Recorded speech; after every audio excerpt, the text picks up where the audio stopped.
Greetings, everybody. It's Bennu Hannibal Ra-Sun, Side Alabama's Department of Corrections, William E. Donaldson Correctional Facility. Um, Today, I'm going to be talking briefly about the announcement of the Department of Justice investigation into the Alabama Department of Corrections. Today is Saturday, October 15th, and we received the news last week about the investigation. We received a lot of media inquiries. A lot of people are asking, wanting to know what our thoughts are on the investigation, how we feel about it.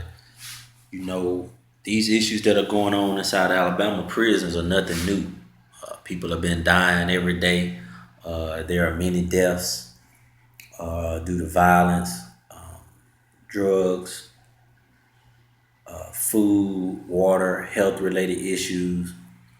And so when we see these announcements coming in, we understand that the problems are not going to be solved through the Department of Justice alone.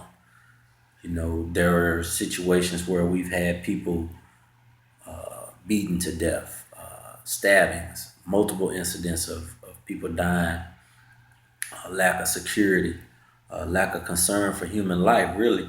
And people don't understand that these systems are designed in this way. There was a audio put out the other day by Sean King, and he said that anyone who thinks that the Department of Corrections prison system in this country, the criminal justice system is not working, it needs to be fixed, are illusion by believing that things are not working as they were created. This is the way that these systems were designed. And the Department of Justice, the Federal Bureau of Prisons, the Alabama Department of Corrections, all of these people are complicit in this. Violence is a necessary component of prisons. I've been reading the author Hill Harper's book, Letters to Incarcerated Brothers, seeing the quote by Angela Davis inside of the book where she points out that, these living conditions are necessary to dehumanize. She says such virulent criticism of the current prison system have revealed that dirty living conditions, unpalatable food, and unchecked violence in prisons have a manipulative purpose. They are to break the will of incarcerated men and women and to ensure that a large percentage will return as a source of labor, often within months of being released. So this is how the system is designed. So when you see that an investigation is coming, you have to already understand that not many solutions to the actual problems are going to be put in place because they have a system that needs to function in a certain way in order for it to be effective. And that is what we see being perfected here in Alabama. If anything, they'll probably investigate to find out how are they getting their system to work so well and use some of that in other places. Since we started, they put out a contact information, phone number, email, and several people from several different institutions sent pictures of the living conditions. They said they want to check on the sanity, safety, and security, so people started sending pictures. Every person has been shook down, or the prison has been shook down, or there has been some type of, attack or assault, harassment. I'm sorry, not assault, harassment on the people who are doing the job, trying to get the information out. And so it shows that there's collaboration between the state and the feds. There are so many issues, these are human rights issues. There's a humanitarian crisis going on in Alabama. That's where it's the worst at.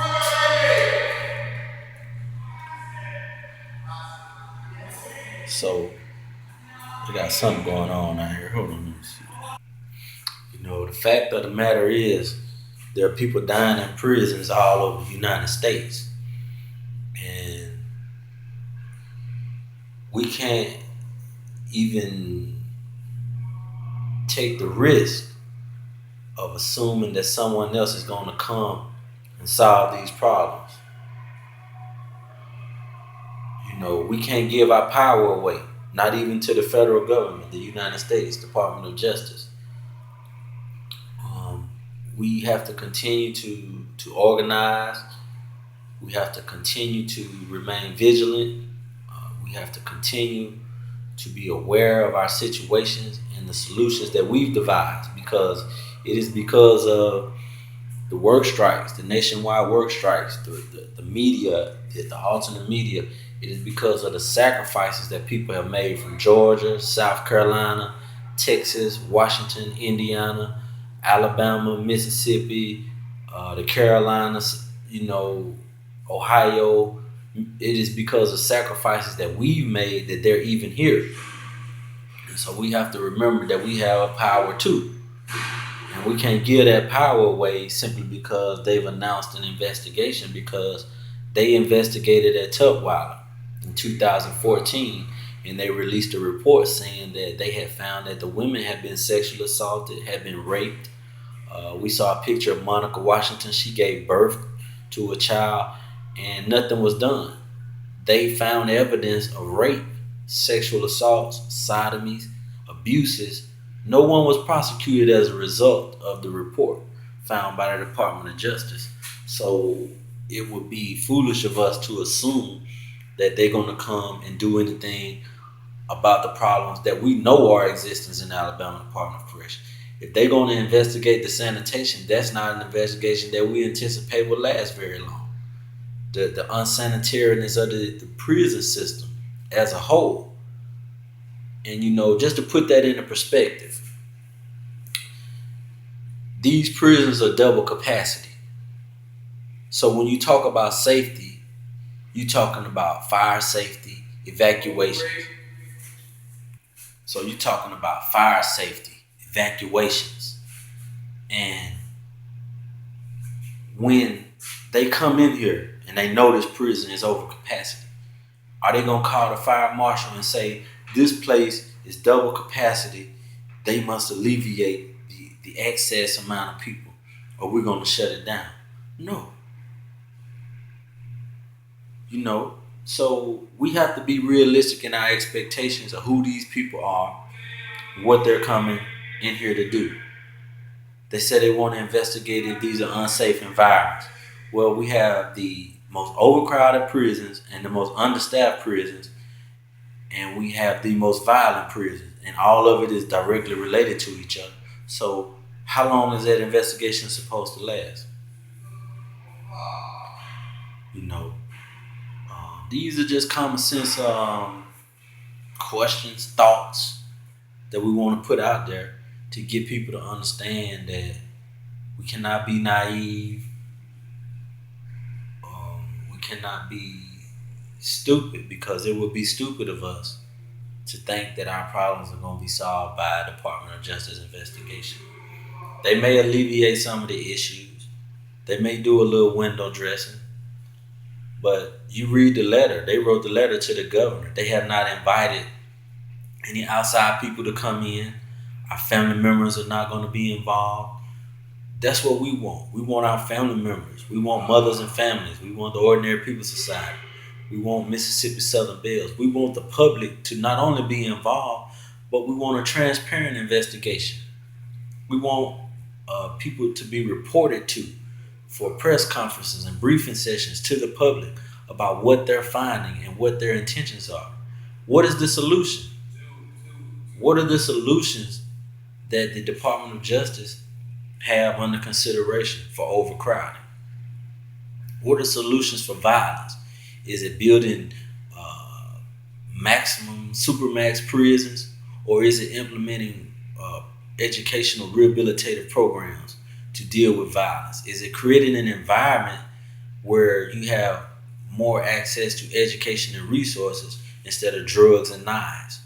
What are the type of solutions that'll be put forth as a result of this investigation? Going in, what can they show us and say, these are solutions that we've offered in the past. These are things that have worked at other places. These are some of the issues that we identify with as being problems, and these are the solutions that we've perfected. They haven't talked about that. But will the media be allowed in? Is this going to be where we're going to have to rely on whose word? Will the final report be sanitized? Will critical language be taken out? Or will we have a media that will be allowed to come in without restriction to talk to people, to film, to take pictures, do interviews? Will there be transparency? Or is this just another, scheme? That's what they boil down to. They become schemes. And we become victims, of thinking that these people are actually here to help us when they're not. So that's the main thing I want to emphasize. We want the people to be involved. We want the family members of the incarcerated to be allowed in. We want the media to be allowed in. We want the public to be involved. And we don't want it to be public that is selected by the Department of Corrections or the Department of Justice. We want our family, our mothers, our fathers, our brothers, our sisters, our sons and daughters, the people who are impacted by this.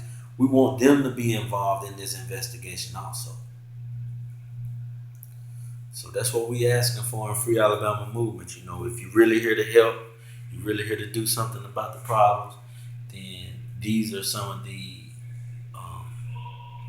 processes. We want these involved in the process of solving these problems.